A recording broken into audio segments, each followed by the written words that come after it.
Você ficará surpreso ao ver como essa pequena ferramenta o ajudará a alcançar o equilíbrio para uma vida saudável e de crescimento. Paulo disse que a ideia entusiástica do princípio seja igualada pela ação realista do presente. Anote seu progresso em um diário.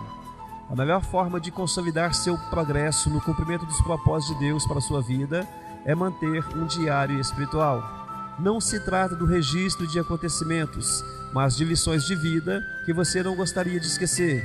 A Bíblia diz: por isso, é preciso que prestemos maior atenção ao que temos ouvido, para que jamais nos desviemos. Podemos nos lembrar do que registramos. Escrever ajuda a esclarecer o que Deus está fazendo em sua vida.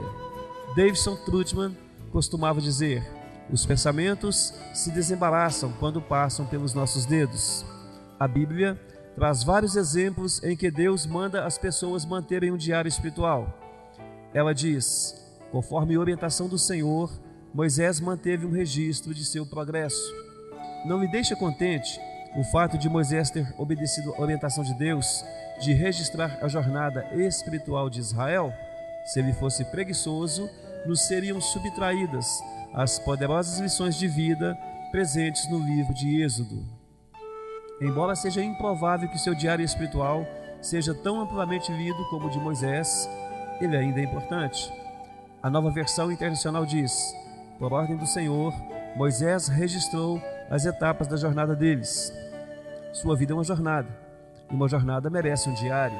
Espero que você escreva sobre as fases de sua jornada espiritual ao ter sua vida dirigida por propósitos.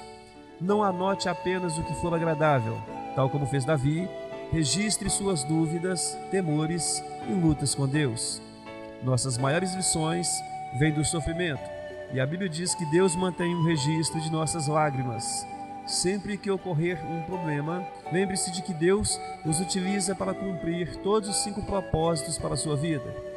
Os problemas o forçam a atentar para Deus, trazem-no para uma comunhão mais íntima com os outros, constroem um caráter semelhante a Cristo, lhe fornece um ministério e lhe provém um testemunho. Todo o problema é dirigido por propósitos. Bem no meio de uma experiência sofrida, o salmista escreveu: que isso fique escrito para que nossos descendentes saibam que o Senhor Deus fez e para que o louvem aqueles que ainda vão nascer. Você deve às futuras gerações a preservação do relato de como Deus o ajudou a cumprir os propósitos dele na terra. Trata-se de um testemunho que continuará a ser dado muito após você estar no céu. Transmita aos outros aquilo que você sabe.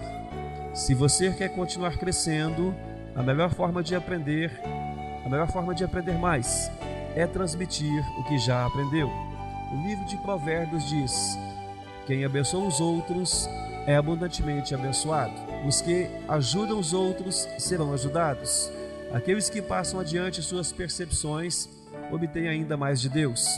Agora que compreende o propósito da vida, você tem a responsabilidade de levar essa mensagem aos outros. Deus o está chamando para ser seu mensageiro. Paulo diz: agora quero que você diga essa mesma coisa a seguidores confiáveis, para que as possam dizer aos outros. Neste livro, passei a você o que aprendi com outras pessoas sobre o propósito da vida. Agora é a sua vez de transmitir esse conhecimento a outras pessoas. Você provavelmente conhece centenas de pessoas que não sabem qual o propósito da vida. Compartilhe essas verdades com seus filhos, amigos, vizinhos e aqueles com quem trabalha.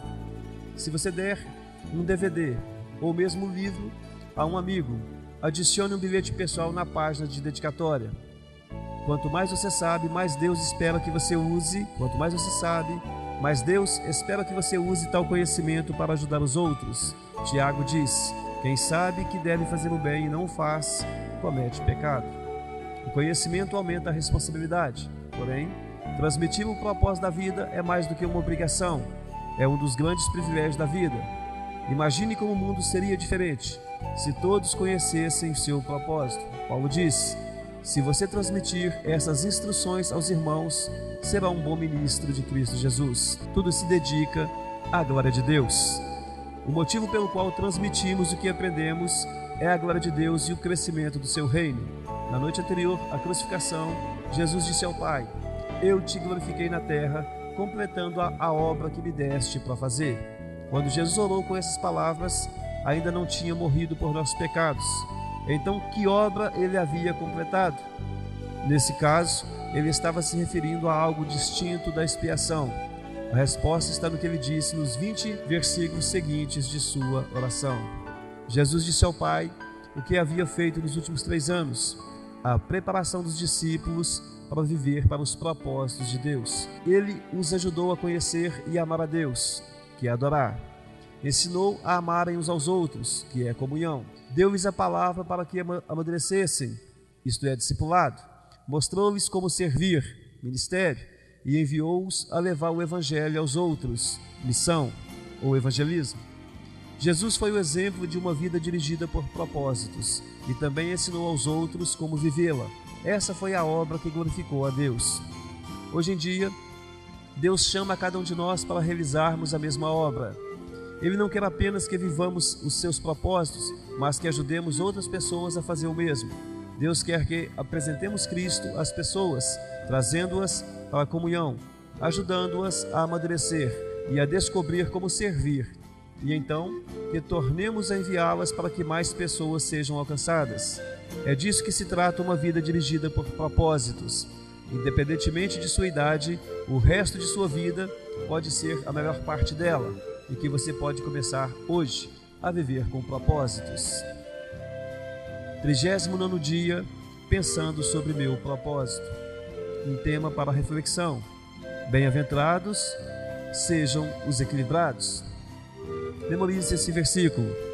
Portanto, vivam com o devido senso de responsabilidade, não como homens que não conhecem o significado da vida, mas como aqueles que o conhecem. Medite nessa pergunta e a responda por escrito em seu caderno de anotações. Quais das 4 atividades vou iniciar para permanecer no caminho e equilibrar os 5 propósitos de Deus para a minha vida? Deus te abençoe e até amanhã.